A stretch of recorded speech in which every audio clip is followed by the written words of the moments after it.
Israel Iran സംഘർഷം കൂടുതൽ വഷളാകുന്നു. ഇസ്രയേലിനെതിരെ Iran പ്രതികാര നടപടി ആരംഭിച്ചതോടെ ഇന്നലെ രാത്രിയിലും ഇസ്രയേൽ നഗരങ്ങളിൽ ഇറാൻ മിസൈൽ ആക്രമണം നടത്തി.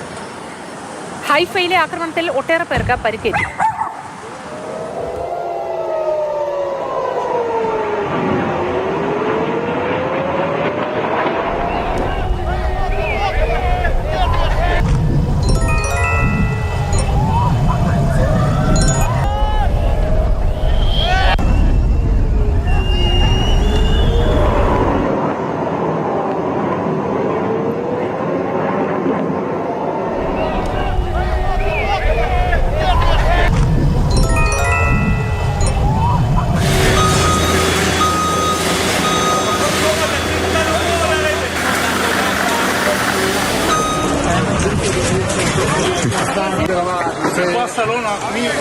വിശദവിവരങ്ങളുമായി അശ്വജിത് സി ഇന്റർനാഷണൽ ഡെസ്കിൽ നിന്നും നമുക്കൊപ്പം ചേരുന്നു. Aswajith, good morning.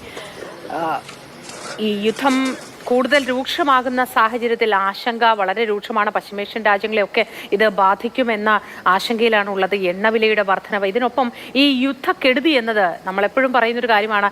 യുദ്ധം ഒരിക്കലും ഒരാളുടെയും ജയമായി മാറുന്നില്ല എന്നത്.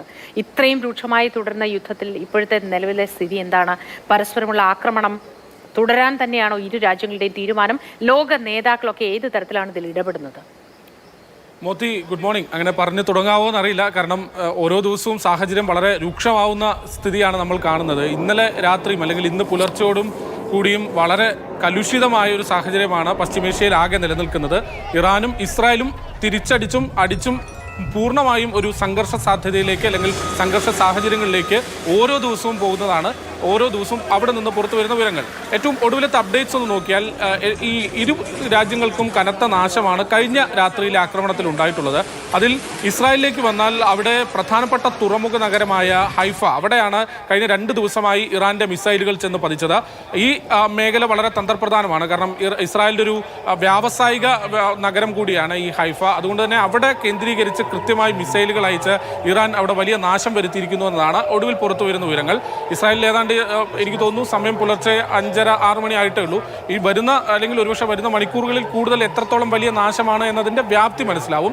നിലവിൽ വരുന്ന വിവരങ്ങൾ പ്രകാരം 10ഓളം പേർക്ക് അവിടെ പരിക്കേറ്റു എന്നുള്ളതാണ് ഏറ്റവും ഒടുവിൽ വരുന്ന വിവരങ്ങൾ. ജീവനാശം സംഭവിച്ചതായി നിലവിൽ റിപ്പോർട്ടില്ല. ഇനി ഇറാനിലേക്ക് വന്നാൽ അവിടെയും വലിയ നാശമാണ്. ഇസ്രായേൽ ആക്രമണം ശക്തമായി തന്നെ തുടരുകയാണ്. ഇസ്രായേൽ കഴിഞ്ഞ ദിവസം ലക്ഷ്യമിട്ടത് ഇറാനിലെ തന്ത്രപ്രധാനമായ മിസൈൽ വിക്ഷേപണ കേന്ദ്രമൊക്കെയാണ്. അതായത് ഇസ്രായേലിലേക്ക് മിസൈൽ വിക്ഷേപിക്കുന്ന കേന്ദ്രങ്ങളൊക്കെയാണ് ഇസ്രായേൽ ഇന്നലെ ലക്ഷ്യമിട്ടത്. മാത്രവുമല്ല, ഈ ആണവ കേന്ദ്രങ്ങൾക്ക് നേരെ, ഇറാന്റെ ആണവ കേന്ദ്രങ്ങൾക്ക് നേരെയുള്ള ആക്രമണം ഇസ്രായേൽ തുടരുകയുമാണ്. അതിൽ നദാൻസ് ആണവ കേന്ദ്രം കഴിഞ്ഞ ദിവസങ്ങളിലൊക്കെ ഇസ്രായേലിന്റെ ആക്രമണത്തിൽ വലിയ നാശമുണ്ടായിരുന്നു. നദാൻസ് ആണവ കേന്ദ്രത്തിൽ അവിടെയും ഇന്നലെ വീണ്ടും ആക്രമണം ഉണ്ടായി എന്നുള്ളതാണ് പുറത്തു വരുന്ന വിവരങ്ങൾ. അവിടെയും വലിയ നാശനഷ്ടം ഉണ്ടായി എന്ന തരത്തിലും റിപ്പോർട്ട് വരുന്നു. ആണവ കേന്ദ്രത്തിലെ ആക്രമണം ഏതെങ്കിലും തരത്തിൽ നാട്ടിൽ ആശങ്ക ഉണ്ടാക്കുന്നതാണോ? ഈ ആണവ വികിരണവുമായി ബന്ധപ്പെട്ട എന്തെങ്കിലും ആശങ്കകൾ ഉണ്ടോ? അതോ അത് പൂർണ്ണമായും നിയന്ത്രിക്കാനുള്ള ശേഷിയുണ്ടോ നിലവിൽ?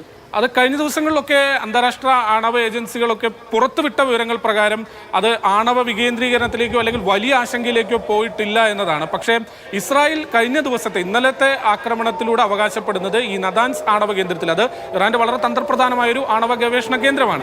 അവിടെ ഇനി ഒരു ആക്ടിവിറ്റീസോ അല്ലെങ്കിൽ ഇനിയുള്ള തുടർ ഗവേഷണങ്ങളോ അവിടെ ഉള്ള മറ്റ് ആക്ടിവിറ്റീസോ ഒന്നും നടക്കാത്ത രീതിയിൽ തന്നെ അത് തകർത്തു എന്നതാണ് ഇസ്രായേലിന്റെ അവകാശവാദം. ഏതായാലും കൂടുതൽ വിവരങ്ങൾ പുറത്തു വന്നാൽ മാത്രമേ ഇന്നലത്തെ ആക്രമണത്തിൽ എത്രത്തോളം വലിയ തീവ്രത അവിടെ ഉണ്ടായെന്ന് മനസ്സിലാക്കാൻ കഴിയുള്ളൂ. വളരെ പ്രധാനപ്പെട്ട മറ്റൊരു കാര്യം, അമേരിക്കയുടെ ഭാഗത്ത് നിന്ന്, ഡൊണാൾഡ് ട്രംപിന്റെ ഭാഗത്ത് നിന്ന് ഇന്നലെ ഒരു പ്രതികരണം കൂടെ വന്നിട്ടുണ്ട്. ഡൊണാൾഡ് ട്രംപ് പറഞ്ഞത് ഈ 2 രാജ്യങ്ങളും ഇസ്രായേലും ഇറാനും പരസ്പരം ചർച്ച ചെയ്ത് ഒരു ഡീലിലെത്തുക, പരസ്പരം ചർച്ച ചെയ്ത് ഒരു ധാരണയിലെത്തുക, അത് എത്രയും പെട്ടെന്ന് എത്തുകയും വേണം എന്ന തരത്തിലാണ് ഡൊണാൾഡ് ട്രംപ് ഇന്നലെയും പ്രതികരിച്ചത്. മാത്രമല്ല, ഡൊണാൾഡ് ട്രംപ് പറയാതെ പറയുന്നുണ്ട്, ഇത് നിലവിൽ അമേരിക്ക ഇതിൽ പങ്കാളികളല്ല, പക്ഷേ ഭാവിയിൽ പങ്കാളികളായിരിക്കില്ല. ഡൊണാൾഡ് ട്രംപിന്റെ ആ വാക്കുകൾ കൂടി പങ്കുവയ്ക്കാൻ പ്രേക്ഷകർക്ക്. Well, we get along very well, and I will tell you that I think I have great respect for each other. Well, I hope there's going to be a deal. I think it's time for a deal, and we'll see what happens. But sometimes they have to fight it out, but we're going to see what happens. I think there's a good chance there'll be a deal.